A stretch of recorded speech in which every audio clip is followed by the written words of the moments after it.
I går, der så vi part 1 af Piers Morgans interview med Cristiano Ronaldo, og vi fik en lille smagsprøve på, hvad vi egentlig kunne forvente. Der skete ikke det store. Der var ikke det store drama. Det var bare, hvad var det? Det var lidt information om Ronaldos syn på de forskellige ting, og samtidig hvordan han har oplevet nogle forskellige ting i hans liv. I dag, der bliver det lidt mere personligt, tror jeg. Blandt andet til en hak. Det er den del, vi alle sammen tænker, jeg ser frem til. Så ja, lad os bare komme i gang med part 2. I tog godt imod part 1, hvor jeg slet ikke pausede overhovedet, men talte ind over afbryde en lille smule, men det var ikke for meget. Så hvis jeg kan finde den balance igen, fedt. I kan nok se navnet på videoen. Det er ikke det officielle interview, fordi det er åbenbart ikke... Jeg kan ikke...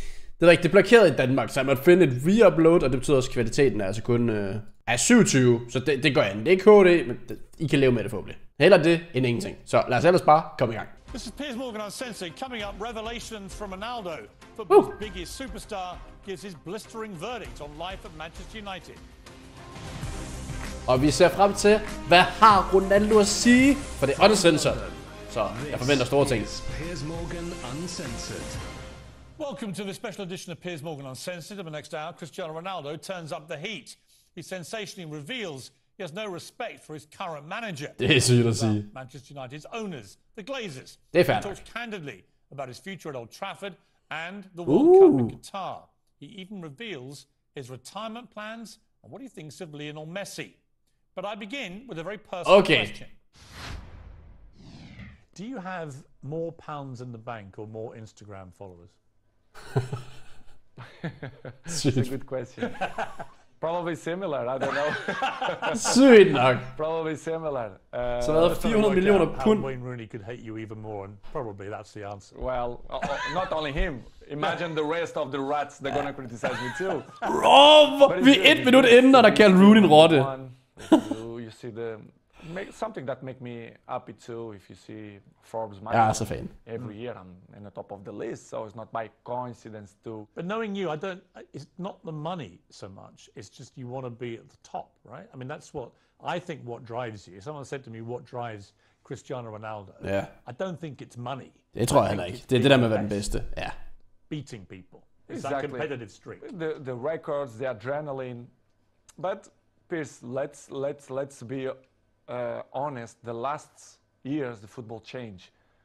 I see football now as a business, to be honest. True. Sometimes Georgian have expression that I don't understand. They treat you players like a piece of meat.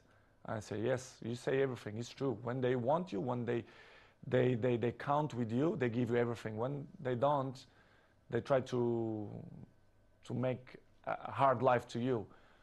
I see football the last years as a business. I saw many things that Overrasker mig egentlig ikke. The passion for the game is still intact, but in the same way, I saw other things as well, which is surprised me, but in the same way, it's part of the business, because if you see the world how it is in the moment, it's all business. Alt handler om at tjene penge. Everyone, they are more individual. Ikke for sjovt at være ved Qatar. Where if you can sell record number of shirts in 24 hours, great, right? But if suddenly the team isn't performing well and they need someone to blame, it looks to me like at Manchester United, the default position is it's got to be Cristiano's fault. Exactly, it's always my fault. The problem's always me. I look like I'm the black sheep, which is I don't like. Offerkortet, det er tidligt, det kommer at spille. If you do bad, they're always gonna find some criticize. Even in the national team, the last 3 months, as I told you before, the criticism was so bad. I mean, not only in football way, but professional and family way as well, which surprised me a lot. Look like I was a bad guy, which is not true. People have to listen from my mouth the facts as well. This is why I give this interview, because I think it's the right time to speak out. Jeg synes, man er ret til at kritisere spillere for deres præstationer på banen. Say the last 4-5 months is completely garbage. Ja. I'm not gonna say 100%, but ude for banen, alt det der, som han siger. Garbage. People say lad være. False things or lie things. Which things have... Hvad mindre det passer. Family issues. I want to talk about one in particular on that, which is when you were late back for the pre-season training. A lot of speculation, because you'd said several weeks before that you wanted to play Champions League football, and that you were maybe looking for another option because it didn't look like United would get to play Champions League. Let's make my points. For example, the pre-season moment, and after you mentioned new clubs or the interesting. For example, the pre-season, I had a very, very bad, which is I don't say nobody. The people who surround me, they saw, friends and even my mom. I had some problems in vacation that my young daughter, they have a little problem. They have bronchitis, which is she's staying. Oh, no, det er hans andre. Yes. Your little baby. Yes. I was in Mallorca in holidays and she stayed 1 week in hospital. Which was, you know, you don't enjoy a lot the vacation. And after what had happened, so worried. Exactly. Så det har været efter den anden Angels død. That they say that I don't want to go travel. Heller ikke været heldig så. People have to understand that I'm a human being. I'm always going to be in my side of my family. I'm not negotiate nothing behind that. You understand? And I even have the lectures from the hospital, the feedback of the health of Bella, which is I'm not showing nobody. Nobody asked me. I keep for me. People forget that I'm human being. Det er faktisk true. Lige med Ronaldo, der var sådan lidt. Han er bare perfekt. You must have been worried. Han kan ikke have for eksempel mentale problemer som det her. Baby daughter's in hospital. Men det kan alle. And you must have been absolutely. I spoke with the directive and the president of Manchester United, and then kind of that didn't believe that something going wrong, which is make me feel bad. Yeah. Really? Yes, yes. They didn't believe you. They believe it, but in the same way, they are there. I never, Piers, ever gonna change the health of my family for the football. Never. Now, jeg blev ikke rigtig klogere, om de troede på, om man ikke troede på. Behind or forward. And it's something that really hurt me because they doubt of my words that I struggle, especially Bella and Gio. We had 1 week in hospital because the Bella have a big problem.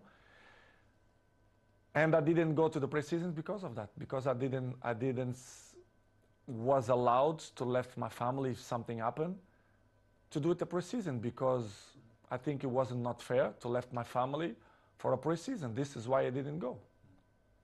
Men skulle han ikke bare have været åben om det? My employer didn't believe a story like that. Men det var han jo så også for cheferne. Because everyone, I'm not mentioned only in that Manchester way, but in the world, especially in the football world, they are very, very, very individual. Everyone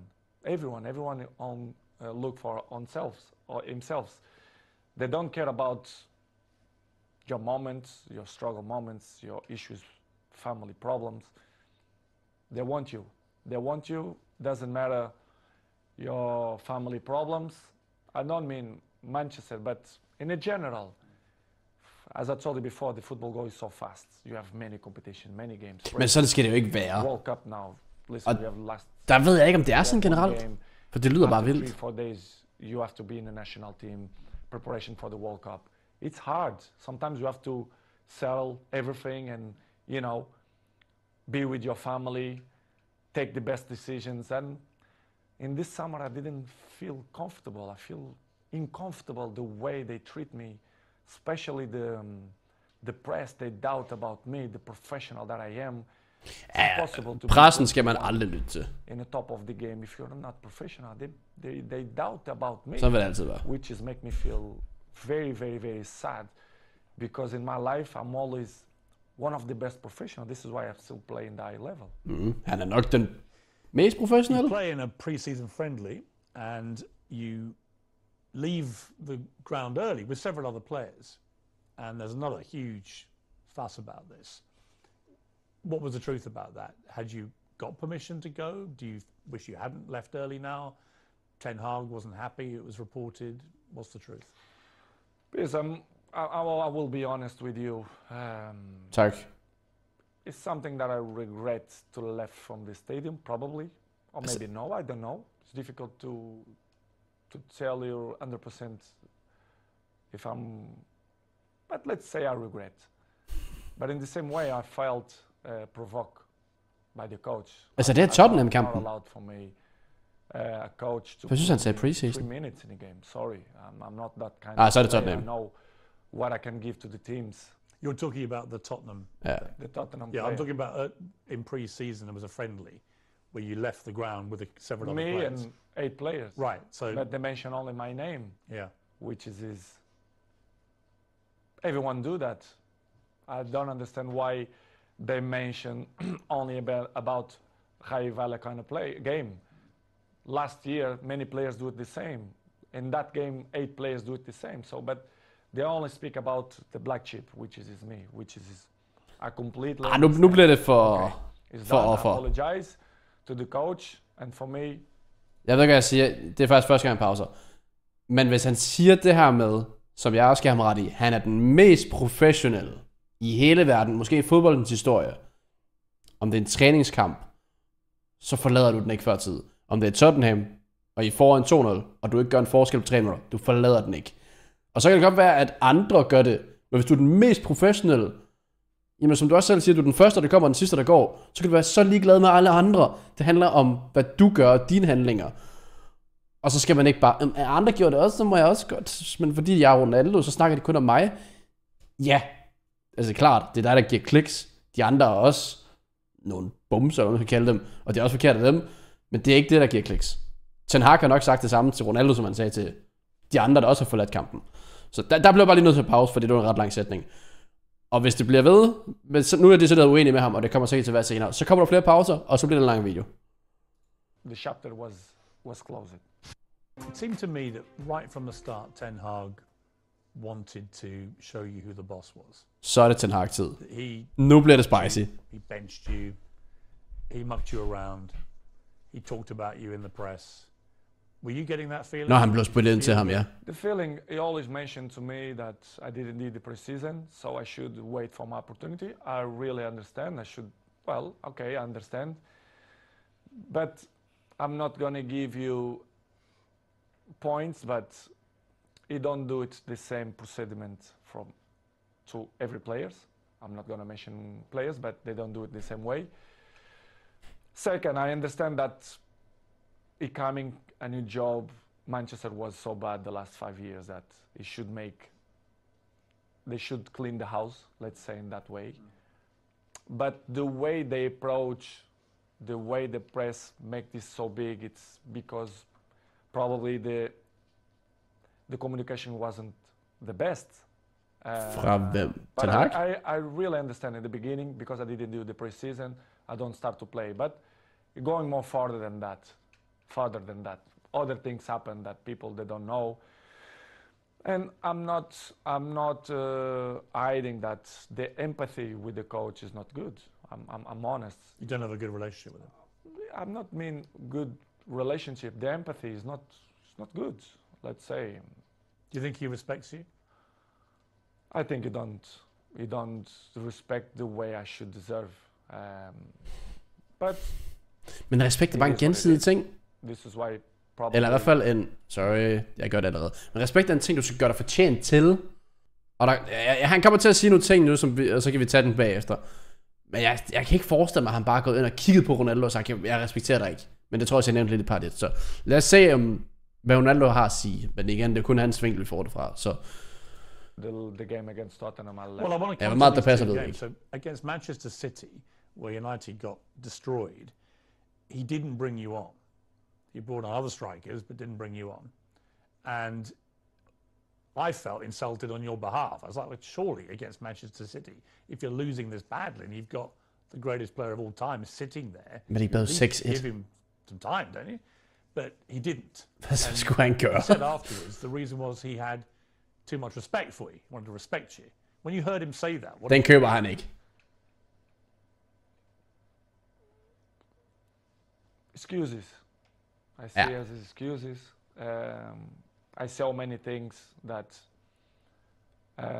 I don't wanna criticize him. He can have different opinion than me that they choose the players that I think is better for the team. I respect that, but the excuses all the time. You know, the excuses have short legs. You cannot excuse all the time, which is things that don't make sense. Okay, you don't put me against Manchester City because of respect of your career, and you want to put me 3 minutes against Tottenham. Well, that's the thing. So Ja, jeg kan godt fra Ronaldos perspektiv, and then med hans he wants to eget bring you ego. on with 3 minutes to go, which is the complete opposite. Ja, så er det ret to what he dobbeltmoralsk. said the situation was with City. I think he did purpose, because, for example, in the national team, the other clubs, if the coach wants to put me 5 minutes, if someone injured or if they really need me, I will help. But in that way, I felt provoked, not only because of that game, but before some. He was history. Men deliberate. de får en 2-0. Everyone. Så det er den del, jeg ikke forstår. Igen, nu taler han sig op med, at han er den mest professionelle spiller, verden nogensinde har set. Eller sådan noget. Okay, det er det, jeg siger, men det er han. Altså i forhold til første kom, sidste går. Han er den, han er, fordi han er så professionel. Havde hans hold været bagud havde United været bagud 2-0 til Tottenham, og Tottenham klød på for 3-0, og han indskiftede Ronaldo for at spille 3 minutter, så kan jeg kinda se det. Jeg vil ikke sige, han skal ikke sige det offentligt, mens han er kontraktbundet. Det er det faktum, United er foran 2-0. Hvorfor er det respektløst at spille de 3 minutter? Det er endnu mere respektløst at sige nej til at spille de 3 minutter. Det viser så meget om dit eget ego, at du siger nej i den situation. Altså, det kan der ikke være 2 meninger om. Det kan aldrig nogensinde forsvares. Altså, det kan det jo tydeligvis godt. Men jeg kan simpelthen ikke sætte mig ind i det. Havde det været bagud, så kan jeg forstå reaktionen. Ikke at han siger det, men jeg kan forstå, at man vil synes, det er respektløst. Men det andet, det her overhovedet ikke. Know that. Disrespecting, you think? Exactly. This is why I say I don't have respect for him, because he don't show me respect for me. This is why we are in that situation. I have to be honest that the things don't going well because of that, because the empathy don't exist, and he keep say things for the press, but the press say what they think it's good to protect probably him and Manchester United. But hvilket giver mening. As I know, I understand many things that he signed. Ikke det er rigtigt, men det giver mening. United. Probably I'm not going to be too much long in Manchester United, apart when I'm finished my contract. I really understand, but I like guys that they don't lie, they speak honest, they be frontal, and I'm not negotiate my morals. My morals always will be intact. And what's going in my things the last 2 months was not respect in many ways, which is it I can regret, for example, against Tottenham, to left the stadium before. Det er også sindssygt, han bare gik. Ja, det kender du altid, Piers Morgan. Telling you to get ready to come on, and you gesticulate back to him, I'm not going to do that. And as a result, you get suspended for the next couple of games, and he goes public and says it's because you refused to come on. And you did then issue a statement of some regret, saying, you know, you're a professional and you've never been suspended before, I don't think, in your entire career.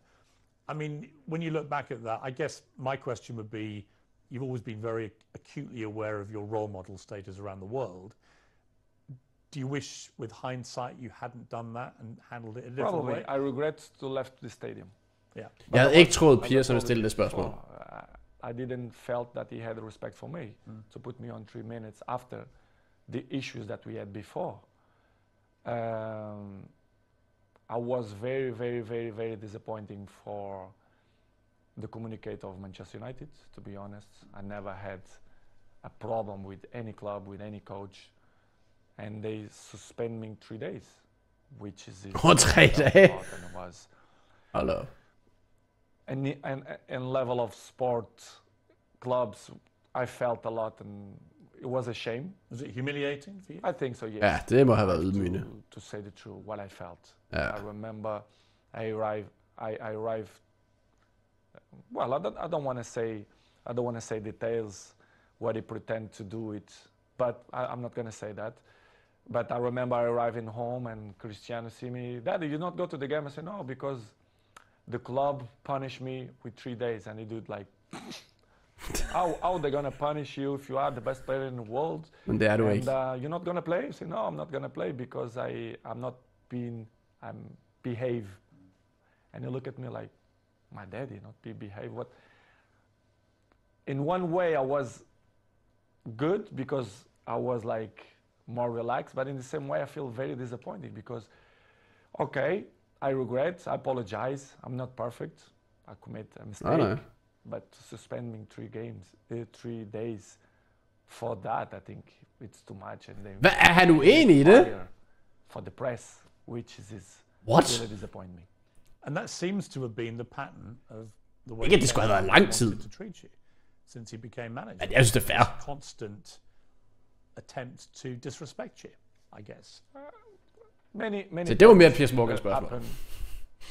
I think in some certain points, I think was strategy from the club for me to react like that.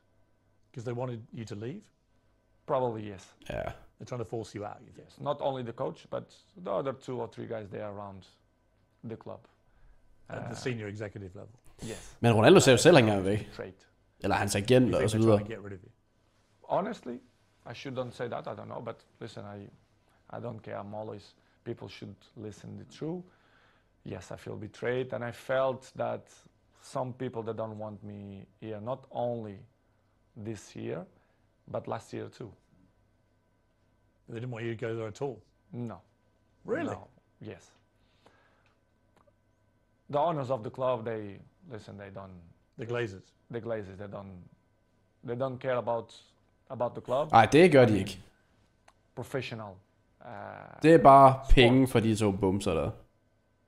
As you know, Manchester is a marketing club. They will get his money from the marketing. The sports, they don't really care, in my opinion. Overhovedet You ikke. ever talked to them, the Glazers? Never, Never? never. Not since you've gone back? No. They give all the power to the president, the sport directive. A lot of Manchester United fans are very negative about the Glazers. They think they're taking all the money out and not spending enough on players, on the infrastructure issues you talked about. Do you think the fans are right? The fans, they're always right. I think the fans should know the truth. Should know that the players, we want the best for the club. I want the best of the club. This is why I'm coming to Manchester United. This is why I love this club. But you have some things inside the club which don't help to Manchester reach the top level as Men det er jo det ved både spillere og fans jo godt det her. even now Det er jo Arsenal, ikke en hemmelighed. Desværre. which is complicated. It's difficult.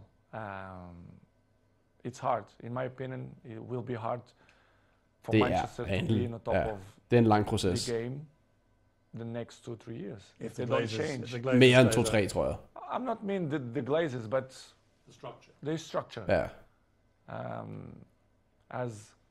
As Picasso say, you have to destroy it to rebuild. And if they can start from me, for me it's not a problem. I'm always gonna say I love Manchester United. I love the fans. They're always on my side. But if they want to do it, different era, different generation, they have to change many things. When De skulle bare smutte, skulle de. walked away at Spurs and Sell didn't ud. go on, Gary Neville said your behaviour was unacceptable, called for you to be punished. He said he knows what he's doing. He's experienced, and players of that power have a real negative impact when they do it. The influence they have on other players is really negative. And it was after that that you gave them the old blank treatment, which was very funny, by the way. But for Neville to say that about you? They don't see the big picture. Why I react like that? What's happened? All the behind the scenes. Men det er også bare svært, så man må ikke udtale sig, medmindre man kan se det hele. Probably not provoke. They will accept to play 3 minutes after the all situations that going through the last 2 months. Don't tell me that top players, the guys who won everything, the key players, will play 3 minutes. Men er det ikke lige meget, hvad der skete tilbage i tiden? At du har vundet 5 Ballon d'Ors. What? Når du bliver bedt spille 3 minutter, så spiller du 3 minutter. They respect I me. vinder! To do that. For me, it wasn't not respect. This is why I take this decision. I regret. Fatter det I ikke. apologize to my teammates for the situation. I did a post in Instagram. I regret to left from the stadium. I regret my teammates. They know what I felt. I said to them, apologize. But in the same way, I'm not regret to take the decisions to don't coming on. I'm like that. I will be always like that. Ja, det er jo bare som han er som person, og det må man jo så bare. Det er jo også en del af pakken. Respect for you and the coach didn't. I forhold til, hvis du vil være den bedste, så er det også sådan, du skal tænke. The relationship. At du fortjener måske mere end det. In that way. Så det gør jo til Ronaldo, den han er. In the press that he count with me, like me, blah, blah, blah, blah, blah, blah, but it's only for the press. Really? Yes, 100%. So where are you now in your head with all this? Because the World Cup is about to start. You're going to go there with Portugal, and we'll talk about that in a moment, with a very exciting team, actually. But where are you with United? They won't be playing again now until... Han spiller ikke mere for United. Det tror jeg ikke på. Jeg tror, han skal være færdig efter det her. Do you think you'll still be a United Fordi han gik player efter come Ten Hag. January 1st? It's difficult to tell you right now, Piers, because my mood is right now to the World Cup. It's probably my last World Cup, of course, my 5th World Cup. Ja, hvis han spiller et til, så før. After the World Cup. But as I told you before, and I will say again, the fans will be always in my heart, and I hope they being in my side, even if I'm back or if I'm not back or if I stay or whatever. Nobody's perfect. Episodes in the life we all have. It's part of the human beings. It's part of me to be a human being and father as well. Always will commit mistakes. Du laver egentlig nu, hvad laver det her interview i hvert I fald. don't know. It's hard to tell you right now what's going to happen in the World Cup because my focus is only for the World Cup, for the Portugal national team. If you had your time again, knowing what was going to happen, would you sign for Manchester United again? As I told in the beginning, I'm always took my decisions by not emotional moments, but maybe this decision I took by emotional. Ja, det gjorde han. I'm not regret because I took with 100% conscience, but it was more emotional than rational. Don't know if it makes sense. But it was good. It was good because I was happy when they left me be happy. So I tried to give my advices, my experience to help Manchester United to be where they deserve to be. I don't pretend to be more smart than the other ones. Nobody is smarter than me, but I'm not smarter than nobody. When I arrive in Manchester United, I always be available to help the team to do the good things, to put in the right spots, to compete with the best teams. But it's hard when they cut your legs and they don't like you to shine and they don't listen to your advices.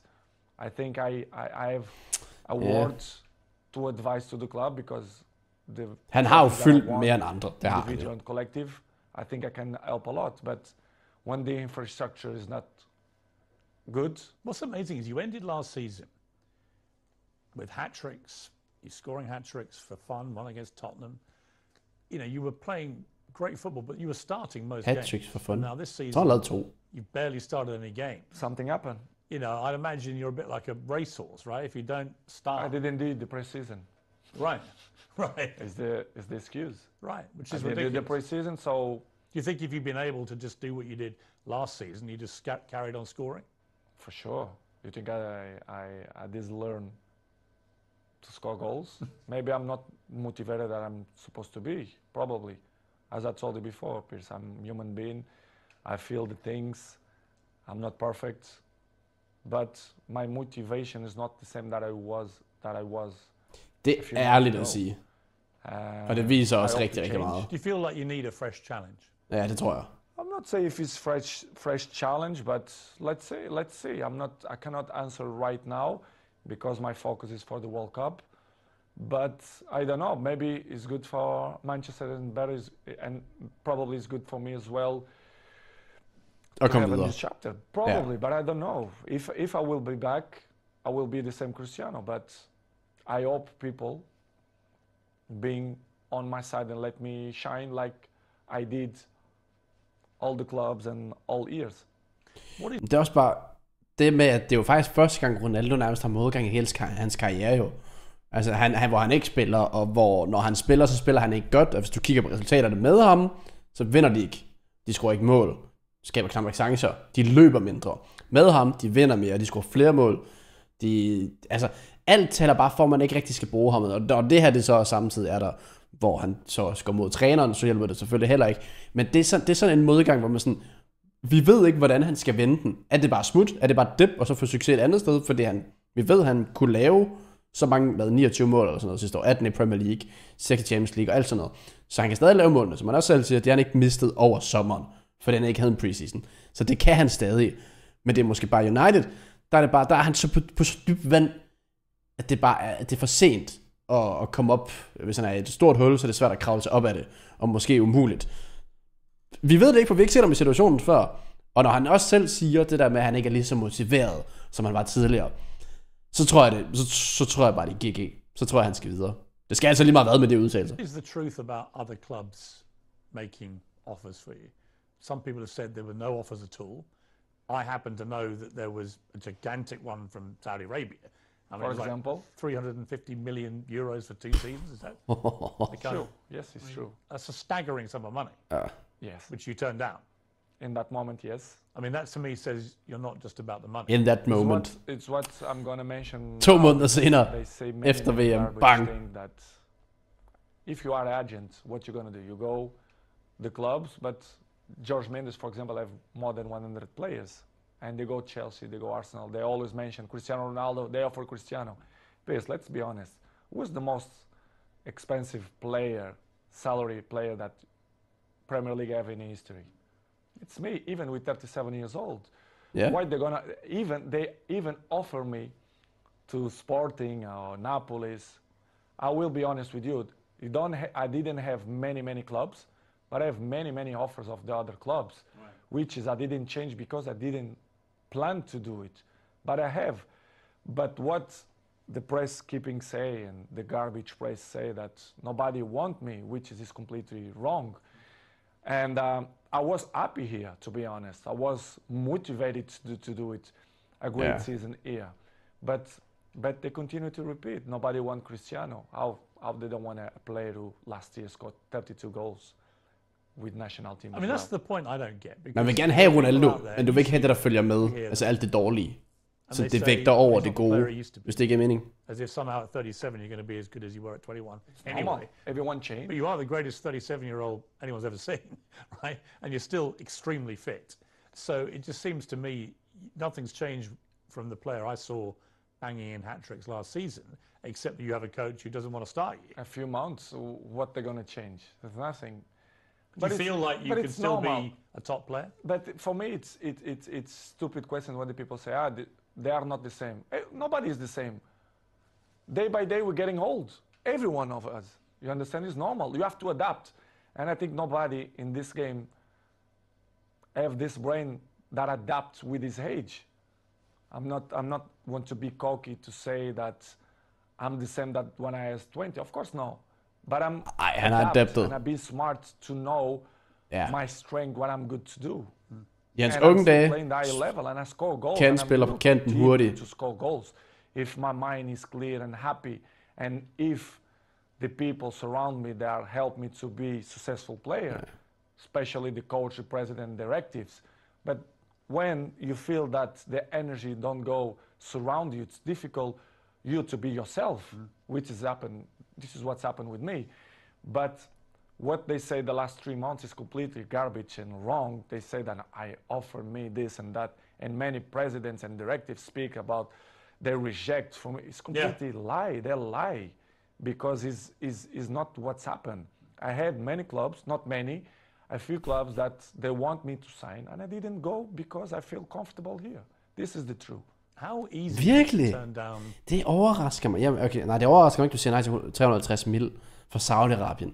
Men hvad har været mulighederne, han har sagt nej til? Fordi det virkede ikke gået ind til den her sæson, som om, at det skulle være Ronaldos år. Altså, det synes jeg ikke rigtigt, det tyder til. Men nej, som det der, jeg prøvede at sige før. I forhold til adapt, så har Ronaldo været den bedste. Altså i forhold til at være ung, 21 år, flyver op og ned ad kanten, nu nærmest den hurtigste spiller på bolden i fodbold overhovedet.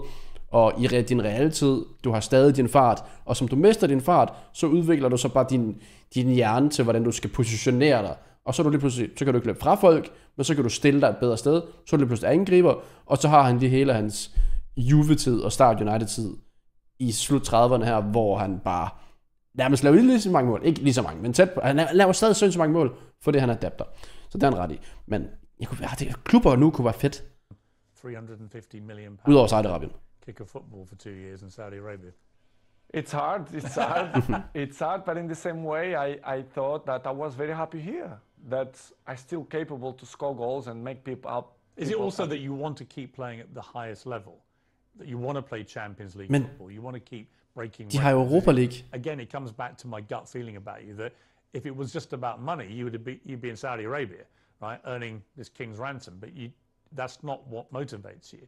You want to keep at the top. Exactly, because I thought I still believe that I can score many goals and help the team, because I still believe that I'm still good and capable to help national team, even Manchester United. But if you don't feel surround you that the energies is in your side, it's difficult. Of course, the criticism is going to exist all the time. 37 is still not the same, but I want to see if some guy of my age maintain the level that I show. You're not going to teach me that. Nobody going to teach me that. I know. Are you as fit as you've ever been, do you think? Yes. Yes. In this moment, I feel very good. I believe that I'm going to do it amazing World Cup. I'm prepared physically and mentally. But Piers, it is what it is. Life it is what it is. I'm good. My mental is good. I'm happy to do this interview with you. I know they're going to generate many polemic. Of course. But Cristiano... But they would anyway, right? I mean, they've all had their say, and now you're entitled to have your say. And you know better than anybody, because you are Cristiano Ronaldo. They criticize me when I don't speak. Of course, when I'm going to speak, they're going to criticize me even more. Det er faktisk true. It's something that I can ikke deal vinde. with that. I know I'm going to disappoint a few people. Maybe I'm going to make happy a few people, but it is what it is. The life it's completely difficult. We have obstacles in our lives, and I will keep running to fight against the people who don't believe me, and the life is a challenge, and I want the people that they are wrong when they say that if you do leave United, and I accept that this is not a done decision either way, but if you do, and it seems to me like it's more likely than not as we sit here, what would your message be to Manchester United fans who've had to read all this stuff all year and probably have a very mixed idea about where the truth lies? What would you say to them? Jeg tror vi skulle tage noget gossip. Det blev jo kedeligt det her. Thank you. It's hard for me to say that I will not be back to Manchester United, but regardless, as you say, it's let's see what's going to happen. But as I told you before, the fans for me always will be in my side, will be always in my heart. I see during the days when I go to the street, the love, the passion the people have for me. Går han så rundt på gaden? I hope Jeg er fandme ikke tur til Ronaldo. they never forget the things that I will continue to do it, not only in the past, but in the present too. Manchester will be always in my side. The fans will be always in my side. Doesn't matter what's going to happen.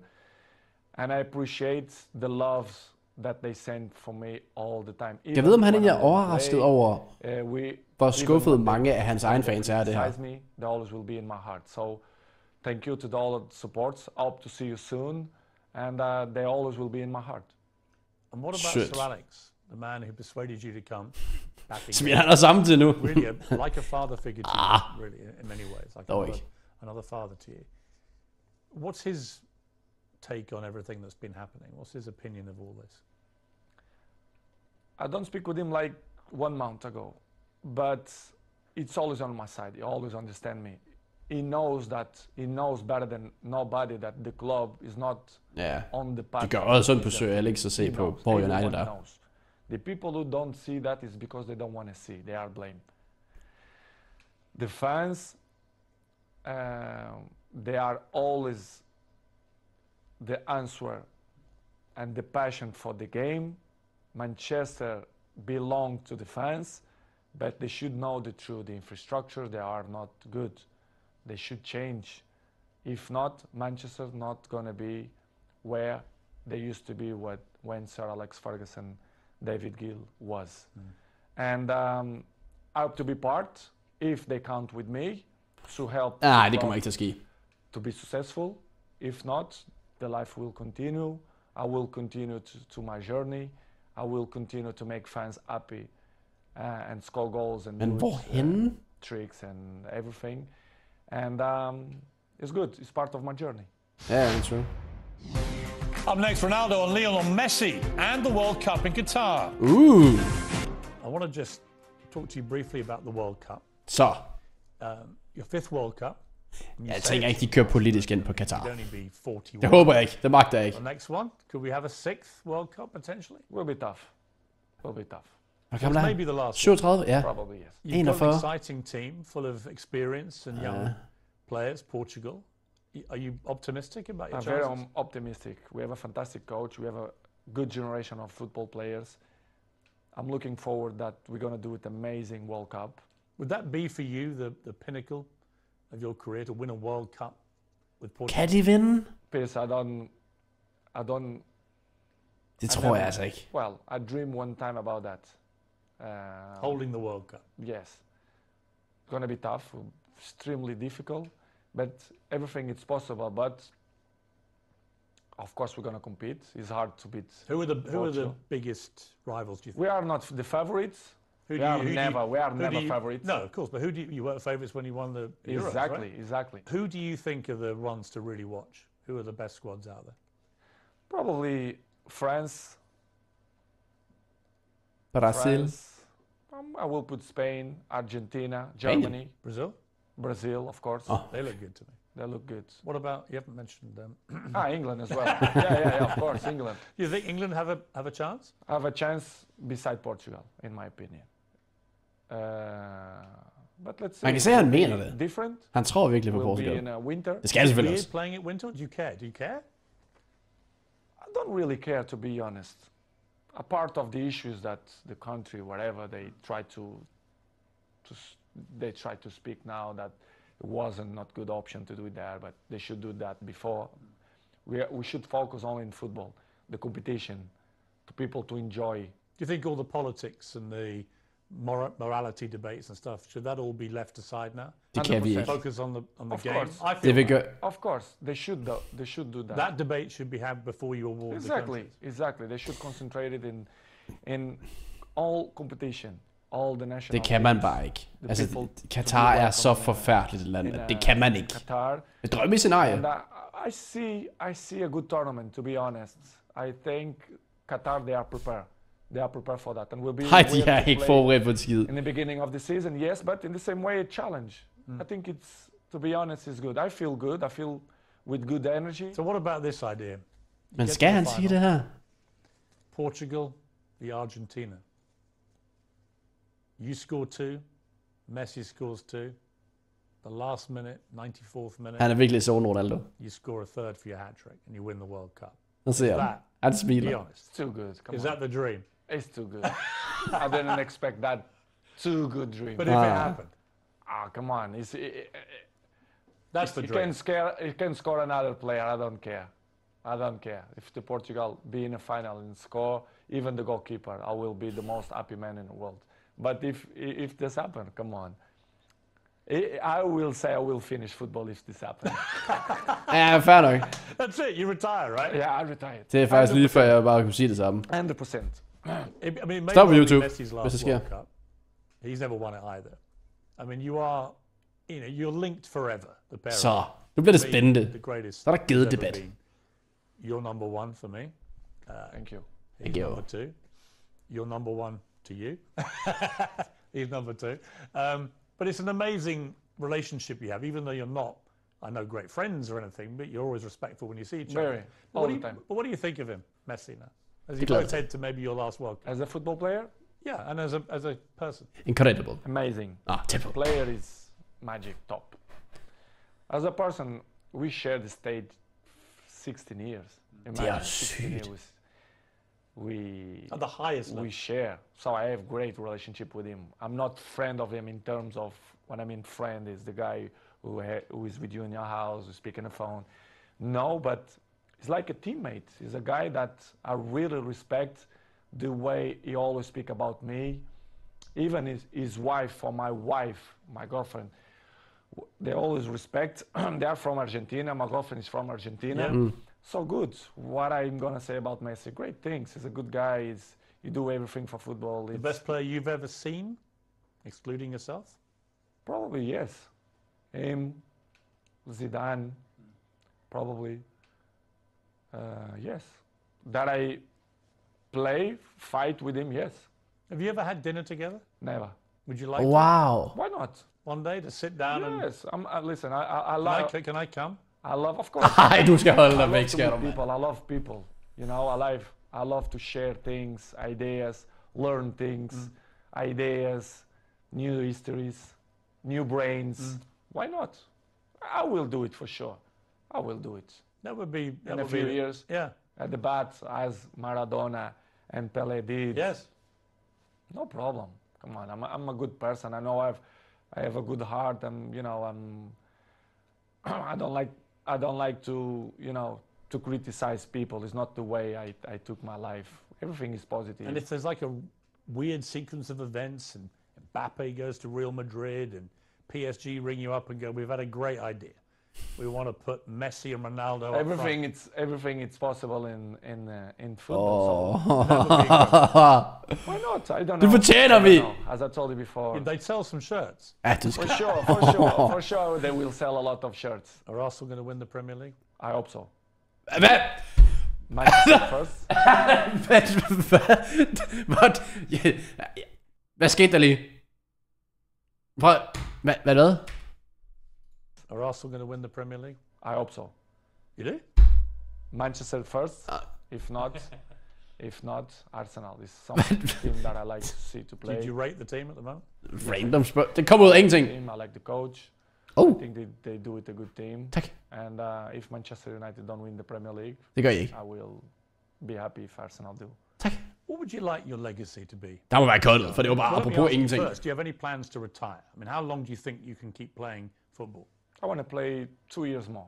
2 years more. 3 Ah, years så more. når han jo så ikke VM. I want to play with, when I finish with 40, I think will be Hvor gammel er Cristiano? Altså hans søn? a good age. But Han er I 12, don't han know. ikke? Altså, I don't know the future. Sometimes you plan one thing for your life. det er and ikke as I've umuligt. told many times, the life is dynamic. Det er det som You never LeBron. know what's going to happen. Tom Brady in America, the great NFL quarterback, retired. Then he has a conversation with Han er you 12. at the Old Trafford pitch. And whatever you said to him, I'm psychologist, so the next day, he comes out of retirement. psychologist, you see, I'm good psychologist. What did you say to No, him? I thought he took the decision a few weeks before, but it was good. What did you talk about, you two To goats? speak about in a general, he's very smart guy. He knows a lot about football. We have a nice Han er i hvert fald the conversation. goat, Tom Brady. And You scored a hat-trick that day, didn't you? yes, I did. Og man ved det, With eller good hvad? energy. When I have good energy When you have around me- another goat in the stadium, does that fire you up? exactly. When you It's have a another goat thing, right? Yes. Energies. It's all about energy. When you have good energy around you, I can be interesting things. Sådan har jeg det også What på about YouTube. Jordan Peterson, who I know came to see you? Amazing man. Yeah, because I've interviewed him a few times, and he was fascinated to meet you and to talk to you. Who? Both about private things, about what had happened to your family this year, but also about professionally you and your situation. I'm a huge fan of him. I read No idea. his book, 12 Rules, and I felt that he's really interesting guy, and I love to meet smart people, and fantastic man, and I learn a lot. Some advices that he give me, not only What for was, the this best, what moment. was the best advice he gave you? We had a nice strategic conversation, not only for the moment of my life. I mean, not only for football, because my life is not resumed only for football. I'm a businessman. I have, and many important things on my life. And Ja. when you are surrounded with Ej, these hvor tjener han mange penge. Det er or helt with ulækkert. you as well, people that make your life det er også more fortjent, så ja, fair nok. interesting. They reach something in your daily life. I appreciate, because it's that kind of people that thinking outside the box, which is I appreciate. And we had a nice conversation, strategic conversation, not only for the moment, but for the future as well.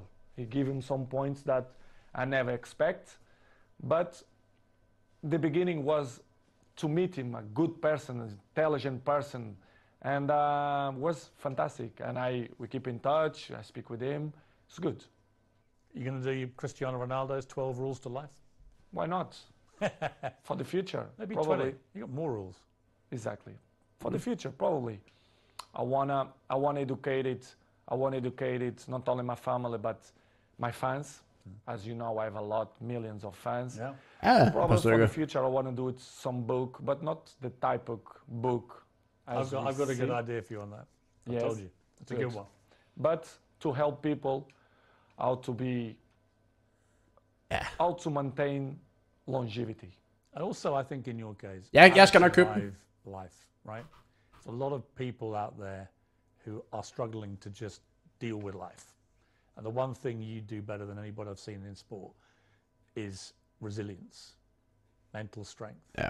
Right? That's what it's really I think about. it's the most important thing. And I can see me in the future. Of course, I want to improve my English. It's very good. It's much better even than last time I interviewed. Yeah, but I have to improve. I have to do more interviews. I have to improve. Relevant podcast. And Let's go. I want to improve. And I see myself to do it when I'm retired, to speak for millions of people, advices, how to be a professional player, how to maintain your longevity, how, I'm not a psychologist, but I pass through many things, and I can above all, how to win. How to win, which is the most important. And I think that's what it's all about. I have experience to inspire people for that. I think I'm a role model, and I can help many people. Det er ikke tvivl om. Han kan hjælpe rigtig mange. I want to listen to it, right? Og det gælder ikke blot fodbold, men sådan generelt livet. I want to be with the young people, to speak with them, not only for them, but for the fathers as well, to put them in the right spot. Cristiano, what a pleasure. Thank you very much indeed. Thank you very much, Piers. It was a pleasure for me too. Thank you. Thank you very much. Og tak til mig.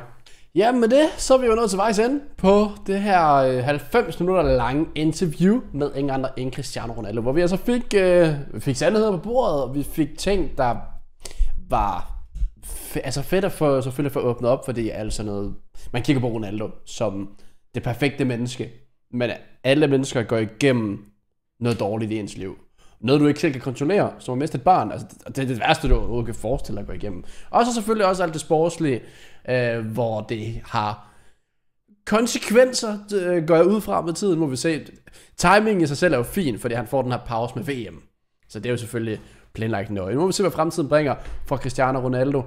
Jeg ved bare, at den her video i hvert fald er nået til vejs ende, fordi den er ret lang, så lad os få lukket den af, og tusind tak til jer, der har set den med. Hvis I kunne lide den her React-video, så smid et kæmpe stort like, og selvfølgelig subscribe, hvis I er nye på kanalen, og så ses vi ellers bare igen næste gang. Hej hej.